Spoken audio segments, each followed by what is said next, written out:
ચાણક્ય નીતિ ભાગ 3। પત્ની જેવી પણ હોય, ધન જેટલું પણ હોય, ભોજન જેવું પણ હોય, આ બધું જો સમયે મળી જાય તો સૌથી ઉત્તમ છે। આ બધું પ્રાપ્ત કર્યા બાદ માનવીએ એ ન ભૂલવું જોઈએ કે તેનું એક બીજું પણ કર્તવ્ય છે, અને તે છે વિદ્યા પ્રાપ્ત કરવાનું। પોતાના સાધારણ શત્રુથી અનુકૂળ વ્યવહાર કરવો જોઈએ। ભયંકર શત્રુને શક્તિથી કચડી નાખવો જોઈએ।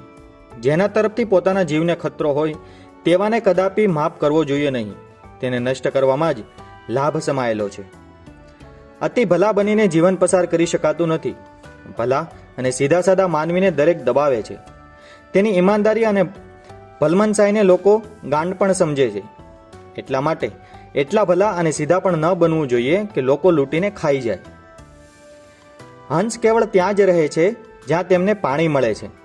સરોવર સુકાઈ જતા તેઓ પોતાનું સ્થાન બદલી લે છે, પરંતુ મનુષ્ય આવું સ્વાર્થી ન બનવું જોઈએ। તેણે વારંવાર પોતાનું સ્થાન ન બદલવું જોઈએ। આંખો માનવી માટે સૌથી કિંમતી અંગ છે। એની અંદર મગજનો નિવાસ હોય છે, એટલે એની વિશેષતા નકારી શકાય નહીં। પોતાના હાથો વડે કરેલું કામ સૌથી શ્રેષ્ઠ હોય છે। માનવીએ પોતાનું દરેક કામ પોતાના હાથે જ કરવું જોઈએ। ભલા અને વિદ્વાન લોકો સાથે સંબંધ રાખો। જરૂર પડીએ સ્ત્રીને દગો આપનાર અંતમાં કષ્ટ પામે છે।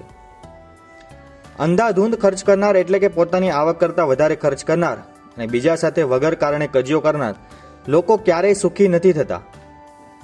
જેવી રીતે ધરતીને ખોદવાથી પાણી નીકળે છે, તેવી જ રીતે ગુરુની સેવા કરવાથી વિદ્યા પ્રાપ્ત થાય છે।